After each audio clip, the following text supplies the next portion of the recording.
ಆತ್ಮೀಯ ಪಾಲಕರೇ, ಪೋಷಕರೇ ಮತ್ತು ವಿದ್ಯಾರ್ಥಿಗಳೇ, ಆಲ್ರೆಡಿ 10ನೇ ತರಗತಿಯ ರಿಸಲ್ಟ್ ಬಂದೈತಿ. ಈಗ ನೀವು ಮುಂದಿನ ಅಭ್ಯಾಸ ಮಾಡಬೇಕಪ್ಪ ಅಂದ್ರೆ ಕೆಲವೊಂದಷ್ಟು ಮಂದಿ ಪಾಸ್ ಆಗಿದ್ದಾರೆ. ಅದನ್ನು ರಿಸಲ್ಟ್ ನೀವೇನು ಮಾಡಿ ಮುಂದೆ ಕಾಲೇಜ್ ಕಚ್ಚಾತಾರೆ. ಕೆಲವು ಮಂದಿ ಫೇಲ್ ಆಗಿದ್ದಾರೆ. ಅವರಿಗೆ ಸುವರ್ಣ ಅವಕಾಶ 2ನೇ ಪೇಪರ್ ಮೇ 26ರಿಂದ ಪ್ರಾರಂಭ ಆಗತ್ತವ. ಅದ್ರ ಬಗ್ಗೆ ನಾನು ಹಲವಾರು ವೀಡಿಯೋಗಳನ್ನು ಮಾಡ್ತೀನಿ. ದಯವಿಟ್ಟು ಲೈಕ್ ಮಾಡಿರಿ, ಶೇರ್ ಮಾಡಿರಿ, ಸಬ್ಸ್ಕ್ರೈಬ್ ಮಾಡಿರಿ. ಈಗ ಮೊದಲನೇ ವಿಡಿಯೋದಲ್ಲಿ ವಿಜ್ಞಾನ ಬಗ್ಗೆ ಹೇಳ್ಕೊಡ್ತೇನೆ. ಇನ್ನು ಕೇವಲ 15 ದಿವಸನಾಗ ನೀವು ಇಂಪಾರ್ಟೆಂಟ್ ಅಷ್ಟೇ ಓದ್ಕೊಂಡ್ರೆ ಏನಾಗ್ಬೋದು, ಪಾಸ್ ಆಗ್ಬೋದು. ಅಲ್ಲಿ ನೋಡ್ರಿ, 10ನೇ ತರಗತಿ 2024-25 ಮುಖ್ಯಾಂಶ ಆಧಾರಿತ ಘಟಕಗಳು ಮತ್ತು ಮುಖ್ಯಾಂಶಗಳಿಗೆ ನೀಡಿದ ಅಂಕಗಳದಾವು. ಮೊದಲು 4 ಪಾಠ ಅದಾವೆ ನೋಡ್ರಿ. ರಾಸಾಯನಿಕ ಕ್ರಿಯೆಗಳು, ಸಮೀಕರಣಗಳು, ಆಮ್ಲ ಪ್ರತ್ಯಾಮ್ಲ ಲವಣಗಳು, ಲೋಹ ಮತ್ತು ಅಲೋಹಗಳು, ಕಾರ್ಬನ್ ಮತ್ತು ಅದರ ಸಂಯುಕ್ತಗಳು. ಒಟ್ಟು 25 ಅಂಕಗಳದಾವು. ನಿಮಗೆ ಸಾಧ್ಯ ಆದ್ರೆ ಈ 25 ಅಂಕಗಳನ್ನು ಪಡ್ಕೋಬೇಕಂದ್ರೆ ಇವು 4 ಪಾಠಗಳನ್ನ ಪರ್ಫೆಕ್ಟಾಗಿ ಮಾಡ್ಕೋರಿ. ಹೌದಾ? ಪಾಸ್ ಆಗೋರು ಎಷ್ಟೇ ಇದ್ರೆ. ಇನ್ನು ಸ್ವಲ್ಪ ಜಾಸ್ತಿ ಸ್ಕೋರ್ ಮಾಡೋರಿದ್ರೆ ಜೀವಕ್ರಿಯೆಗಳು, ನಿಯಂತ್ರಣ ಮತ್ತು ಸಹಭಾಗಿತ್ವ, ಜೀವಿಗಳು ಹೇಗೆ ಸಂತಾನೋತ್ಪತ್ತಿ ನಡೆಸುತ್ತವೆ, ಆನುವಂಶಿಕತೆ, ಇವು 4 ಪಾಠಗಳನ್ನ ಏನು ಮಾಡಿರಿ ಮತ್ತು ನೀವು ಪರ್ಫೆಕ್ಟ್ ಮಾಡ್ಕೊರಿ. ಇವೆರಡು ಮಾಡ್ಕೊಂಡ್ರದಪ್ಪ ಅಂದ್ರೆ ಅವು 4 ಪಾಠ ಇವು 4 ಪಾಠ 8 ಪಾಠ ಮಾಡ್ಕೊಂಡ್ರೆ 50 ಮಾರ್ಕ್ಸ್ ನೀವು ಗ್ಯಾರಂಟಿ ಪಡ್ಕೋಬೋದು ಮತ್ತು ಎಕ್ಸಾಮ್ದಾಗ ಪಾಸ್ ಆಗ್ಬೋದು. ನೆಕ್ಸ್ಟ್ ಇನ್ನು ಬೆಳಕು, ಪ್ರತಿಫಲನ ಮತ್ತು ವಕ್ರೀಭವನ, ಮಾನವನ ಕಣ್ಣು ಮತ್ತು ವರ್ಣಮಯ ಜಗತ್ತು, ಇವು 2 ಪಾಠಿಗಿನ 13 ಮಾರ್ಕ್ಸ್ ಅದಾವೆ. ಇವೆರಡು ಪಾಠಗಳನ್ನು ನೀವೇನು ಮಾಡ್ಬೋದು, ಪರ್ಫೆಕ್ಟ್ ಮಾಡ್ಕೊಂಡ್ರೆ 13 ಮಾರ್ಕ್ಸ್ ಪಡ್ಕೋಬೋದು. ಇನ್ನು ವಿದ್ಯುತ್ ಶಕ್ತಿ, ವಿದ್ಯುತ್ ಪ್ರವಾಹ ಇರುವ ಕಾಂತೀಯ ಪರಿಣಾಮಗಳು ಒಟ್ಟು ಎಷ್ಟದಾವೆ, 14 ಅಂಕಗಳದಾವೆ. ಅವನು ನೀವೇನು ಮಾಡಬೇಕು, ಪರ್ಫೆಕ್ಟಾಗಿ ಮಾಡ್ಕೋಬೇಕು. ನಮ್ಮ ಪರಿಸರ ಪರ್ಫೆಕ್ಟ್ ಮಾಡ್ರೆ 3 ಮಾರ್ಕ್ಸ್, ಒಟ್ಟು 80 ಮಾರ್ಕ್ಸ. ನೀವು ಪಾಸ್ ಆಗಬೇಕಂದ್ರೆ ಎಷ್ಟು ಅಟ್ಲೀಸ್ಟ್ 2 ಇದ್ರಾಗ ನೀವೇನು ಮಾಡಬೇಕು, ಪರ್ಫೆಕ್ಟ ಮಾಡ್ಕೋಬೇಕು. 25 ಅಂಕದ್ದು 2 ಪರ್ಫೆಕ್ಟ್ ಮಾಡ್ಕೊರಿ, ಅಥವಾ 13 ಅಂಕದ್ದು 2 ಪರ್ಫೆಕ್ಟ ಮಾಡ್ಕೊರಿ. ಉಳಿದು ನೀವು ಪಾಸ್ ಆಗಿದ್ದಕ್ಕೆ ಜಾಸ್ತಿ ಸ್ಕೋರ್ ಮಾಡಿದ್ರೆ ಎಲ್ಲನೂ ಏನು ಮಾಡಿರಿ, ಓದ್ಕೋರಿ. ಹಂಗಾರೆ ಅಂಕಗಳನ್ನು ಯಾವ್ಯಾವ ಟೈಪ್ ಅದಾವೆ ಅನ್ನೋದ್ರೆ ನಿಮಗೆ ಆಲ್ರೆಡಿ ಗೊತ್ತೈತಿ. ಬಹು ಆಯ್ಕೆಗಳು 8 ಇರ್ತಾವೆ, ಒಟ್ಟು 8ಗಳು. ಅತಿ ಕಿರು ಉತ್ತರಗಳು 8 ಇರ್ತಾವೆ, ಅದಕ್ಕೂ 8 ಅಂಕಗಳು. ಕಿರು ಉತ್ತರಗಳು 8 ಇರ್ತಾವೆ, 2 ಮಾರ್ಕ್ಸಿನು 16. ದೀರ್ಘ ಉತ್ತರಗಳು 9 ಇರ್ತಾವೆ, 3 ಮಾರ್ಕ್ಸಿನು 27 ಮಾರ್ಕ್ಸ. ದೀರ್ಘ ಉತ್ತರಗಳು 4 ಅಂಕದ್ದು ಎಷ್ಟು ಇರ್ತಾವೆ, 4 ಇರ್ತಾವೆ, ಅವು 16 ಮಾರ್ಕ್ಸ. ದೀರ್ಘ ಉತ್ತರ 5 ಅಂಕದ್ದು ಒಂದು ರೀತಿ 5 ಮಾರ್ಕ್ಸ್. ಹಂಗಾರೆ ಇದ್ರಾಗ 4 ಮತ್ತು 5 ಮಾರ್ಕ್ಸ್ ಮತ್ತು 3 ಮಾರ್ಕ್ಸಿಗೆ ಕೆಲವೊಂದು ಏನದಾವ ರೀ, ಡಯಾಗ್ರಾಮ್ ಬೀಳ್ಬೋದು. ಆ ಡಯಾಗ್ರಾಮ್ಗಳ ಬಗ್ಗೆ ನಾವೇನು ಮಾಡ್ಬೋದು, ವಿಚಾರ ಮಾಡ್ಬೋದು. ಕೆಳಗೆ ಕೊಟ್ಟಿದ್ದಾರೆ ನೋಡ್ರಿ, 12 ಅಂಕಗಳು ಡಯಾಗ್ರಾಮ್ ಅದಾವೆ. ಎಷ್ಟು ಅಂಕಗಳದಾವೆ ರೀ, 12 ಅಂಕಗಳು ಡಯಾಗ್ರಾಮ್ ಅದಾವೆ. ಯಾವ್ಯಾವ ಡಯಾಗ್ರಾಮ್ಗಳನ್ನು ನೋಡೋಣ ಇವು ಸದ್ಯ. ಹಂಗಾರೆ ಇದನ್ನು ನೋಡ್ಬೋದು ನೀವು. ನೀರಿನ ವಿದ್ಯುತ್ ವಿಭಜನೆ ಕ್ರಿಯೆ, ಈ ಡಯಾಗ್ರಾಮ್ ನೀವು ಪರ್ಫೆಕ್ಟ್ ಮಾಡ್ರೆ ನೀವು 3 ಮಾರ್ಕ್ಸ್ ಬೀಳ್ಬೋದು. ಶಾರೀರಿಕ ಸಲ್ಫ್ಯೂರಿಕ್ ಆಮ್ಲಗಳೊಂದಿಗೆ ಸತುವೆ ಚೂರುಗಳ ವರ್ತನೆ, ಇದನ್ನು ನೀವು ಪರ್ಫೆಕ್ಟ ಮಾಡಬೇಕು. ಕರೆಕ್ಟಾ? ನೆಕ್ಸ್ಟ್ ತಾಮ್ರದ ಶುದ್ಧೀಕರಣದ ವಿದ್ಯುತ್ ವಿಭಜನೆ ಶುದ್ಧೀಕರಣ ಕ್ರಿಯೆ, ಇದನ್ನು ಪರ್ಫೆಕ್ಟ್ ಮಾಡಬೇಕು. ಮತ್ತು ಉರಿಸುವಿಕೆ ಮೂಲಕ ಹೈಡ್ರೋಜನ್ ಅನಿಲದ ಪರೀಕ್ಷೆ, ಇದನ್ನು ಪರ್ಫೆಕ್ಟ್ ಮಾಡ್ಕೋಬೇಕು. ನೆಕ್ಸ್ಟ್ ಇವೆರಡು ತೆರೆದ ಮತ್ತು ಮುಚ್ಚಿದ ಪತ್ರರಂಧ್ರ, ಪುಸ್ತಕನಾಗ ನೀಟಾಗಿ ಸ್ವಲ್ಪ ಬ್ಲರ್ ಕಾಣತ್ತಾವೆ, ಪುಸ್ತಕನಾಗ ನೀಟಾಗಿರ್ತಾವೆ, ಪರ್ಫೆಕ್ಟಾಗಿ ಮಾಡ್ಕೋರಿ. ಇನ್ನು ಮಾನವನ ಹೃದಯದ ನೀಳಛೇದ ಊಟ, ಗ್ಯಾರಂಟಿ 4 ಮಾರ್ಕ್ಸಿಗೆ ಇದು ಬೀಳ್ತೈತೆ. ಇದನ್ನು ನೀವೇನು ಮಾಡಬೇಕು, ಪರ್ಫೆಕ್ಟ ಮಾಡ್ಕೋಬೇಕು. ನೆಕ್ಸ್ಟ್ ಇನ್ನು ಮುಂದೆ ನೆಫ್ರಾನ್ ಚಿತ್ರ ಬರ್ತೈತಿ, ಈ ಚಿತ್ರನ ಪರ್ಫೆಕ್ಟ್ ಮಾಡ್ಕೋರಿ. ನೆಕ್ಸ್ಟ್ ಇದು ಮೆದುಳಿನ ಚಿತ್ರ ಇರ್ತೈತಿ, ಮಾನವನ ಮೆದುಳಿನ ಚಿತ್ರದ ಏನೇ ಮಾಡ್ರಿ, ಪರ್ಫೆಕ್ಟ ಮಾಡ್ಕೋರಿ. ಕರೆಕ್ಟಾ? ನೆಕ್ಸ್ಟ್ ಇನ್ನು ಮುಂದಿಂದ ಏನೈತಿ, ಶಲಾಕಾಗ್ರದ ಮೇಲೆ ಪರಾಗ ಮೊಳಕೆ ಹೊಡೆಯುವುದು, ಈ ಚಿತ್ರ ಏನು ಮಾಡ್ಬೋದು, 2 ಮಾರ್ಕ್ಸ್ 3 ಮಾರ್ಕ್ಸಿಗೆ ಕೇಳ್ಬೋದು. ಬಿಳಿ ಬಣ್ಣದ ರೋಹಿತ ಪುನರ್ರಚನೆಯ ಚಿತ್ರ ಕೇಳ್ಬೋದು, ಇದನ್ನು ಪರ್ಫೆಕ್ಟನ್ನು ಮಾಡ್ಕೋರಿ. ಕರೆಕ್ಟಾ? ನೆಕ್ಸ್ಟ್ ವಿದ್ಯುತ್ ಕೋಶ, ವಿದ್ಯುತ್ ಬಲ್ಬ್, ಅಮ್ಮೀಟರ್ ಮತ್ತು ಪ್ಲಗ್ ಕೇಂದ್ರದೊಂದಿಗೆ ರಚಿಸಿದ ವಿದ್ಯುತ್ ಮಂಡಲದ ರೇಖಾಚಿತ್ರ ಕೇಳ್ಬೋದು. ನೇರವಾಗದ ಸುತ್ತಲೂ ಕಾಂತೀಯ ಬಲರೇಖೆ ಏಕಕೇಂದ್ರೀಯ ವೃತ್ತದಲ್ಲಿ ಉಂಟಾಗುವಂಥ ಚಿತ್ರ, ಇದು ಬೀಳ್ಬೋದು, ಇದನ್ನು ಪರ್ಫೆಕ್ಟ್ ಮಾಡ್ಕೋರಿ. ಹೌದಾ? ನೆಕ್ಸ್ಟ್ ಇವೆರಡು ಚಿತ್ರ ಸರಣಿ ಕ್ರಿಯೆಯಲ್ಲಿರೋ ರೋಧಕಗಳು, ಸಮಾಂತರ ಕ್ರಿಯೆಯಲ್ಲಿರೋ ರೋಧಕಗಳು ಮತ್ತು ಚಿಹ್ನೆಗಳು, ಇವು ಚಿಹ್ನೆಗಳನ್ನು ನೆನಪಿಟ್ಕೋಬೇಕು. ಇವು 2 ಮಾರ್ಕ್ಸಿಗೆ ಬೀಳಬಹುದು. ಇನ್ನು ನೆಕ್ಸ್ಟ್ ನಿಮ್ನ ದರ್ಪಣದ ಮುಂದೆ ವಿಭಿನ್ನ ಸ್ಥಾನದಲ್ಲಿ ಇರಿಸಿದ ವಸ್ತುವಿನಿಂದ ಉಂಟಾಗುವ ಪ್ರತಿಬಿಂಬ ರೇಖಾಚಿತ್ರಗಳು. ನೋಡ್ರಿ, ನಿಮ್ನ ದರ್ಪಣದಾಗ ಯಾವುದಪ್ಪ, ಪೀನ ಮತ್ತು ನಿಮ್ನ ದರ್ಪಣ ಅಂದ್ರೆ ನಿಮ್ಗೆ ಗೊತ್ತಿರಬೇಕು. ಹೌದಾ? ಪೀನ ದರ್ಪಣದಲ್ಲಿ ದೂರ ಭಾಳಷ್ಟ ಇದ್ದಾಗ, ವಸ್ತು ಸಿಯಿಂದ ಆಚೆ ಇದ್ದಾಗ ಪ್ರತಿಬಿಂಬ ಎಲ್ಲಿ ಉಂಟಾಗ್ತೈತಿ, ವಸ್ತು ಸಿಯಿಂದ ಸ್ವಲ್ಪ ದೂರದಲ್ಲಿದ್ದಾಗ ಎಲ್ಲಿ ಉಂಟಾಗ್ತೈತಿ, ವಸ್ತು ಸಿಯ ಮೇಲಿದ್ದಾಗ ಪ್ರತಿಬಿಂಬ ರೇಖಾಚಿತ್ರ, ವಸ್ತು ಸಿ ಮತ್ತು ಎಫ್ ನಡುವೆ ಇದ್ದಾಗ, ವಸ್ತು ಎಫ್ ಮೇಲೆ ಇದ್ದಾಗ, ವಸ್ತು ಎಫ್ ನಿಂದ ಮತ್ತು ಈ ಎಫ್ಗಿಂತ ಮುಂಚೆ ಇದ್ದಾಗ ಇವು 6 ಚಿತ್ರದಾಗ ಒಂದು ಚಿತ್ರ ಗ್ಯಾರಂಟಿ ಬಿದ್ದೈತಿ. ಇವ ನಿಮ್ನ ದರ್ಪಣದಲ್ಲಿ ಉಂಟಾಗುವ ರೇಖಾಚಿತ್ರವನ್ನು ನೀವು ಹೇಳ್ರಿ ಪರ್ಫೆಕ್ಟ್ ಮಾಡ್ಕೊರಿ. ಮತ್ತು ಅವು ಸ್ಥಾನಗಳು ಎಲ್ಲೆಲ್ಲಿದ್ದರೆ ಏನೇನು ಆಗ್ತಾವೆ ಅನ್ನೋದ್ರ ಬಗ್ಗೆ ಕೊಟ್ಟಿದ್ದಾರೆ ಪುಸ್ತಕನಾಗ. ಇದನ್ನು ನೀಟಾಗಿ ಏನು ಮಾಡಿರಿ ನೋಡ್ಕೋರಿ. ನೆಕ್ಸ್ಟ್ ಇದೇ ಟೈಪನ್ನು ಪೀನ ಮಸೂರದಲ್ಲಿ ಉಂಟಾದಾಗ ವಸ್ತುವನ್ನು ಇಟ್ಟಾಗ ಉಂಟಾಗುವ ಪ್ರತಿಬಿಂಬಗಳ ರೇಖಾಚಿತ್ರವನ್ನು ಕೊಟ್ಟಿದ್ದಾರೆ ಅವ್ನು ನೋಡ್ರಿ. ಹೌದಾ? ಹಂಗಾರೆ F2 ದಿಂದ ಆಚೆ ಇತ್ತಪ್ಪ ಅನಂತ ದೂರದಲ್ಲಿತ್ತಂದ್ರೆ ಹಿಂಗೆ F2ದಾಗ ಬಂದು ಸೇರ್ತೈತಿ. 2F1 ದಿಂದ ಸ್ವಲ್ಪ ದೂರದಲ್ಲಿತ್ತಪ್ಪ ಅಂದ್ರೆ ಇಲ್ಲಿ ಬಂದು ಸೇರ್ತೈತಿ. 2F1 ಇತ್ತಂದ್ರೆ 2F2 ಒಳಗೆ ಸೇರ್ತೈತಿ. 2F2 ಮತ್ತು F1 ನಡುವೆ ಇತ್ತಪ್ಪ ಅಂದ್ರೆ ಇದೇ2F2 ದಿಂದ ಆಚೆಗೆ ಮೂಡ್ತದೆ. F1 ಅನಂತ ದೂರದಲ್ಲಿ ಉಂಟಾಗ್ತದೆ.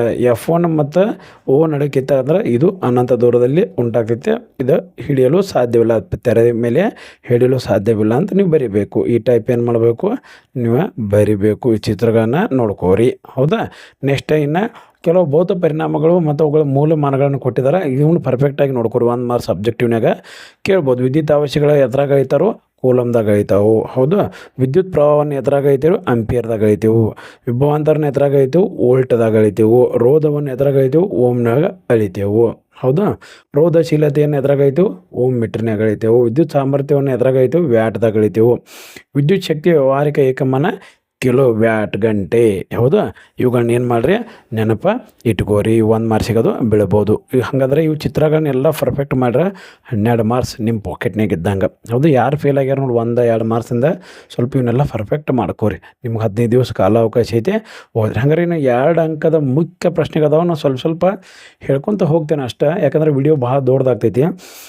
ಪ್ರತಿಫಲನದ ನಿಯಮಗಳು ಯಾವುದಾವ ನೋಡ್ರಿ, ಅವನ್ನ ನೆನಪಿಟ್ಕೋರಿ. ಬೆಳಕಿನ ವಕ್ರೀಭವನದ ನಿಯಮಗಳು 2 ಅಂಕಕ್ಕೆ ಇಂಪಾರ್ಟೆಂಟ್ ಪ್ರಶ್ನೆಗಳದಾವ. ನಾವು ಉತ್ತರ ಓದಂಗಿಲ್ಲ, ಉತ್ತರ ಅದಾವು, ನೀವು ಪೌಸ್ ಮಾಡಿ ನೋಡ್ಕೋರಿ. ಓಮ್ನ ನಿಯಮ. ಹೌದು? ಯಾವ ಮುಖ್ಯ ನಿಯಮ ಇದ್ರಾಗಿನೂ ಒಂದು 4-3 ಬಿದ್ದ ಬೀಳ್ತಾವೆ. ಜೋಲ್ನ ಉಷ್ಣೋತ್ಪಾದನಾ ನಿಯಮ. ನೆಕ್ಸ್ಟ್ ಮ್ಯಾಕ್ಸ್ವೆಲ್ನ ಬಲಗೈ ಹೆಬ್ಬೆರಳು ನಿಯಮ. ಕರೆಕ್ಟಾ? ನೆಕ್ಸ್ಟ್ ಫ್ಲೆಮಿಂಗ್ನ ಎಡಗೈ ನಿಯಮ. ಹಂಗಾರೆ ಇವಿಷ್ಟು ನಿಯಮಗಳನ್ನು ನೀವು ಪರ್ಫೆಕ್ಟ್ ಮಾಡಿದ್ರೆ 1 2 3 4 5 6 7 ನಿಯಮಗಳು 6 ನಿಯಮಗಳನ್ನು ನೀವು ಪರ್ಫೆಕ್ಟ್ ಮಾಡಿದ್ರಿ ಅಂದ್ರೆ ಏನಾಗ್ತೈತಿ ನಿಮ್ಗೆ 2 ಮಾರ್ಕ್ಸ್, 2ರಿಂದ 3 ಮಾರ್ಕ್ಸ್. 2 ಬಿದ್ದು ಅಂದರೆ 2 ಮಾರ್ಕ್ಸ. 1 ಮಾರ್ಕ್ಸಿಗೆ ಇನ್ನೊಂದು 2 ಮಾರ್ಕ್ಸಿಗೆ ಬಿದ್ದರೆ 3 ಮಾರ್ಕ್ಸ್ ಆಕೈತಿ. ಈ ನಿಯಮಗಳನ್ನ ಏನು ಮಾಡಿರಿ ದಯವಿಟ್ಟು ಪರ್ಫೆಕ್ಟ್ ಮಾಡ್ಕೋರಿ. ಹೌದಾ? ನೆಕ್ಸ್ಟ್ ಇನ್ನು ಇದು ಗ್ಯಾರಂಟಿ ಬೀಳ್ಬೋದು. ದೃಷ್ಟಿ ದೋಷಗಳು, ಲಕ್ಷಣಗಳು, ಕಾರಣಗಳು, ಅವುಗಳ ಪರಿಹಾರ, ಸರಿಪಡಿಸುವಿಕೆ ಅದ್ರ ಬಗ್ಗೆ ಐತಿ, ಅದನ್ನು ನೋಡ್ಕೋರಿ. ಹಂಗಾರೆ ಏನೈತಿ ಸಮೀಪ ದೃಷ್ಟಿ ದೋಷ ಅಂದ್ರೆ ಏನ, ಅದರ ಲಕ್ಷಣಗಳೇನ, ಅದರ ಕಾರಣಗಳು, ಅದನ್ನು ಸರಿಪಡಿಸೋಕೆ ಯಾವ ಮಸೂರವನ್ನು ಬಳಸ್ತೇವೆ. ದೂರ ದೃಷ್ಟಿ ದೋಷ ಅಂದ್ರೆ ಅದರ ಲಕ್ಷಣಗಳು, ಕಾರಣಗಳು, ಅದರ ಸರಿಪಡಿಸೋಕೆ ಹೇಗೈತಿ ಅದನ್ನು ಮಾಡ್ಬೋದು. ಆಮೇಲೆ ಪ್ರಿಸ್ಪೋಪಿಯಾ ಅಂದರೆ ಏನ, ಲಕ್ಷಣಗಳು, ಕಾರಣಗಳು, ಸರಿಪಡಿಸೋದು ಹೆಂಗೆ. ಇದು ಗ್ಯಾರಂಟಿ 2 ಮಾರ್ಕ್ಸಿಗೆ ಬೀಳ್ಬೋದು. ಇದ್ರಾಗಿಂದ ಯಾವುದೇ ನೀವು 3 ಪರ್ಫೆಕ್ಟ ಮಾಡಿರಿ. ನೆಕ್ಸ್ಟ್ ಇಲ್ಲಂತೂ ಗ್ಯಾರಂಟಿ ಬಿದ್ದೈತಿ. ಕಾರ್ಬನ್ ಮತ್ತು ಅದರ ಸಂಯುಕ್ತ ಮೇಲೆ ಚುಕ್ಕಿ ರಚನೆ ಮತ್ತು ರಚನಾ ವಿನ್ಯಾಸ ಅಂತ ಬೀಳ್ತೈತಿ. ಹೌದು? ಚಿಕ್ಕಿ ರಚನೆ ಸ್ವಲ್ಪ ಕಡಿಮೆ ಬಿದ್ದೈತಿ. ರಚನಾ ವಿನ್ಯಾಸ ಮತ್ತು ರಚನಾ ಸೂತ್ರ ಗ್ಯಾರಂಟಿ ಬಿದ್ದೈತಿ ನೋಡಿ. Methane CH4. ಹಂಗಾರೆ ಸಿ ಇಲ್ಲಿ ಬರೋದು 4 H ದಂಡಿಗೆ ಬರಿಬೇಕು. ಈಥೇನ್ C2H6 ಹಿಂಗೆ ಬರಿಬೇಕು. ಪ್ರೋಪೇನ್ ಹಿಂಗೆ ಬರಿಬೇಕು. ಹೌದಾ? ಇಲ್ಲೇ ಬ್ಯೂಟೇನ್, ಪೆಂಟೇನ್, ಹೆಕ್ಸೇನ್. ಹೌದು? ಈ ಟೈಪ್ ಹೆಪ್ಟೇನ್, ಆಕ್ಟೇನ್, ನಾನೇನ್, ಡೆಕೆನ್ ಹಿಂಗೆ ಮುಂದೆ ಅದಾವು. ಅದರ ನೀವು ಇವುಗಳನ್ನು ಸೂತ್ರಗಳನ್ನು ರಚನಾ ಸೂತ್ರ ಬೇರೆ, ಆಮೇಲೆ ಅನುಸೂತ್ರ ಬೇರೆ. ಈ ಮ್ಯಾಲಿಂದ ಏನಿಲ್ಲ ಅನುಸೂತ್ರಗಳು ಇದಾವೆ. ಇಲ್ಲಿ ನೋಡ್ರಿ ಇವೆಲ್ಲ ಏನವ ಅನುಸೂತ್ರಗಳು. ಇವೇನದವಲ್ಲ ರಚನಾ ಸೂತ್ರಗಳು. ಅದು ಈಥೀನ್, ಪ್ರೋಪೀನ್, ಬ್ಯೂಟೀನ್, ಪೆಂಟೀನ್. ನೋಡಿ ಇನ್ನು ಮತ್ತು ಈಥೈನ್, ಪ್ರೋಪೈನ್, ಬ್ಯೂಟೈನ್, ಪೆಂಟೈನ್. ಇವುಗಳ ಮೇಲೆ ಗ್ಯಾರಂಟಿ ರಚನಾ ಸೂತ್ರ ಮತ್ತು ಅನುಸೂತ್ರ ಬೀಳ್ತೈತೆ. ಇವನ್ನ ಬರಿಬೇಕು ಗ್ಯಾರಂಟಿ. ನೆಕ್ಸ್ಟ್ ಇನ್ನು ಮುಂದೆ ಸೈಕ್ಲೋ ಪ್ರೊಪೈನ್ ಬಿಡ್ಬೋದು, ಸೈಕ್ಲೋ ಬ್ಯೂಟೇನ್ ಬಿಡ್ಬೋದು, ಸೈಕ್ಲೋ ಪೆಂಟೇನ್ ಬಿಡ್ಬೋದು, ಸೈಕ್ಲೋ ಹೆಕ್ಸೇನ್, C6H12 ಬೆಂಜಿನ್ ಬಿಡ್ಬೋದು. ಇವು ಗ್ಯಾರಂಟಿ ಸೂತ್ರಗಳನ್ನು ನೀವು ಚುಕ್ಕಿ ರಚನೆ ಮತ್ತು ಏನು ಮಾಡಬೇಕು, ರಚನಾ ಸೂತ್ರ ಅನುಸೂತ್ರಗಳನ್ನು ಪರ್ಫೆಕ್ಟ್ ಮಾಡ್ಕೋಬೇಕು. ಹೌದಾ? ಇವನು ಮಾಡಿದ್ರೆ ಆದ್ರೆ ನಿಮಗೆ ಗ್ಯಾರಂಟಿ ಇವು 1-2-3 ಮಾರ್ಕ್ಸ ಬೀಳ್ತಾವೆ. ನೆಕ್ಸ್ಟ್ ಇನ್ನು ಮುಂದೆ ಬ್ರೊಮೋ ಪೆಂಟೇನ್. ಇಲ್ಲೇ ಏನದವಪ್ಪ ಕೆಲವೊಂದು ಅಂತ್ಯ ಪ್ರತ್ಯಯಗಳು, ಸಂಯುಕ್ತದ ವರ್ಗಗಳು. ಬ್ರೊಮೋ ಬಂದೈತೆ ನೋಡ್ರಿ, ಅದು H ಬಂದೈತಿ. ಹೆಕ್ಸಾನಾಲ್. Next butanol. ಕ್ರಿಯಾ ಗುಂಪುಗಳು ಇರ್ತಾವೆ. ಎಥನಾಯಿಕ್ ಆಮ್ಲ, ಎಥನಾಲ್. ಹೌದು. ಎಥನಾಯಿಕ್ ಆಮ್ಲ ಇಲ್ಲದ ಹೌದು. ಇವುಗಳನ್ನ ಏನು ಮಾಡಬೇಕು, ಸೂತ್ರಗಳನ್ನ ನೆನಪಿಟ್ಕೋಬೇಕು, ರಚನಾ ಸೂತ್ರ ಅನುಸೂತ್ರಗಳನ್ನ ನೆನಪಿಟ್ಕೊಂಡು ಇವನು ಬರೀರಿ, ಗ್ಯಾರಂಟಿ 2 ಮಾರ್ಕ್ಸ ಬೀಳ್ತಾವು. ನೆಕ್ಸ್ಟ್ ಇಲ್ಲೇ ಒಂದು ವೆರಿ ವೆರಿ ವೆರಿ ಇಂಪಾರ್ಟೆಂಟ್ ಅದಾವು. ಹಂಗಾರೆ ಇವುಗಳ ಸಾಮಾನ್ಯ ಹೆಸರು, ರಾಸಾಯನಿಕ ಹೆಸರು ಮತ್ತು ಅವುಗಳ ರಾಸಾಯನಿಕ ಸೂತ್ರ ಉಪಯೋಗಗಳು ಕೊಟ್ಟಿದ್ದಾರೆ. ಚಲುವೆ ಪುಡಿ ರಾಸಾಯನಿಕ ಹೆಸರು ಏನೈತೆ ನೋಡಿ, ಕ್ಯಾಲ್ಸಿಯಂ ಆಕ್ಸಿಕ್ಲೋರೈಡ್. ಅದರ ಅನುಸೂತ್ರ ಬರಿಬೇಕು, ಅದರ ಉಪಯೋಗಗಳನ್ನ ಬರಿಬೇಕು. ಪ್ಲಾಸ್ಟರ್ ಆಫ್ ಪ್ಯಾರಿಸ್ ಅದರ ರಾಸಾಯನಿಕ ಹೆಸರು ಮತ್ತು ಅನುಸೂತ್ರ ಮತ್ತು ಉಪಯೋಗಗಳನ್ನ ಏನು ಮಾಡಬೇಕು, ಬರಿಬೇಕು. ನೆಕ್ಸ್ಟ್ ವಾಷಿಂಗ್ ಸೋಡಾ ಅದರ ಅನುಸೂತ್ರ ಉಪಯೋಗಗಳು, ನೆಕ್ಸ್ಟ್ ಅದರ ರಾಸಾಯನಿಕ ಹೆಸರು ಇವುಗಳನ್ನ ಏನು ಮಾಡಬೇಕು, ಬರಿಬೇಕು. ನೆಕ್ಸ್ಟ್ ಅಡುಗೆ ಸೋಡಾ ಅವುಗಳ ಅನುಸೂತ್ರ, ರಚನಾ ಸೂತ್ರ, ಅವುಗಳ ಉಪಯೋಗಗಳನ್ನ ಏನು ಮಾಡಬೇಕು, ಬರಿಬೇಕು. ಬರಿತೀರಿ. ಈ ಥರ ಮಾಡಿದರೆ ಇವು 4 ನೋಡ್ರಿ, 1 5 ಇಲ್ಲ 4 ಚಲುವೆ ಪುಡಿ, plaster of Paris, washing soda, ಅಡುಗೆ ಸೋಡಾ, ಇವು 4ಗಳನ್ನು ಅನುಸೂತ್ರ ಉಪಯೋಗಗಳನ್ನ ಏನು ಮಾಡಿರಿ, ಬಾಯ್ಪಟ್ಟು ಮಾಡ್ಕೋರಿ, ಇವನ್ನ ಓದ್ಕೋರಿ, ತಿಳ್ಕೋರಿ. ಹೌದಾ.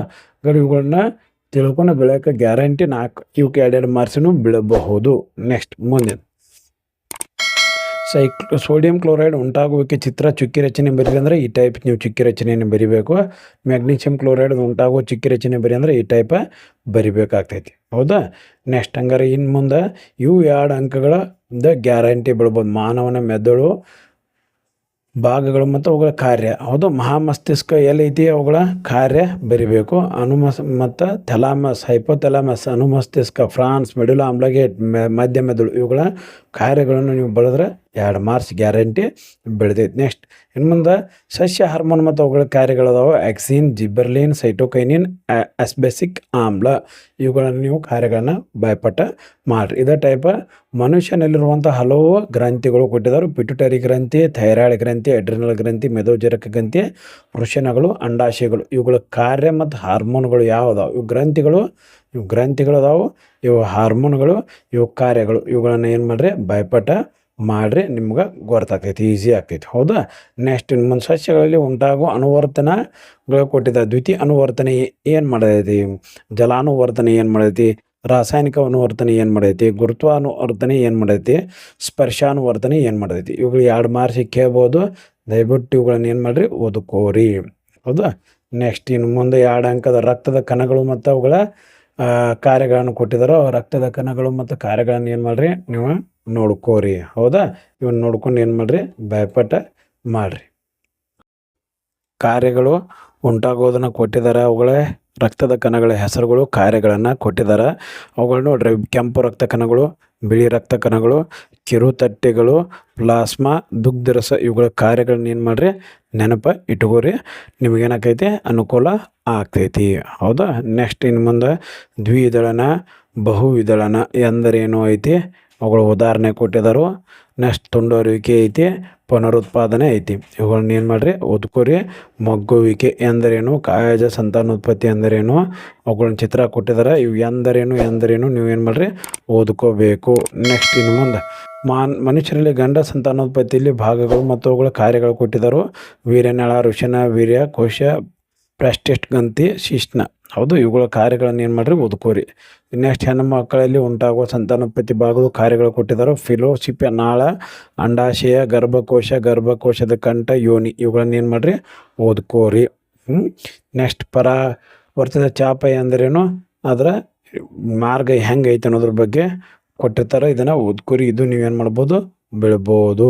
ಇನ್ನು ಸಬ್ಸ್ಕ್ರೈಬ್ ಮಾಡಿರಿ. ಇದನ್ನು ದಯವಿಟ್ಟು ಈ ಫೇಲ್ ಆದಂಥ ವಿದ್ಯಾರ್ಥಿಗಳು ಬಹಳಷ್ಟು ಸಲ ಇದನ್ನು ವಿಡಿಯೋ ನೋಡಿರಿ. ನಿಮಗೆ ಪೌಸ್ ಮಾಡಿ ಬರ್ಕೋರಿ, ಇವನು ಪ್ರಾಕ್ಟೀಸ ಮಾಡ್ಕೋರಿ. ಹೌದು. ಧನ್ಯವಾದಗಳು.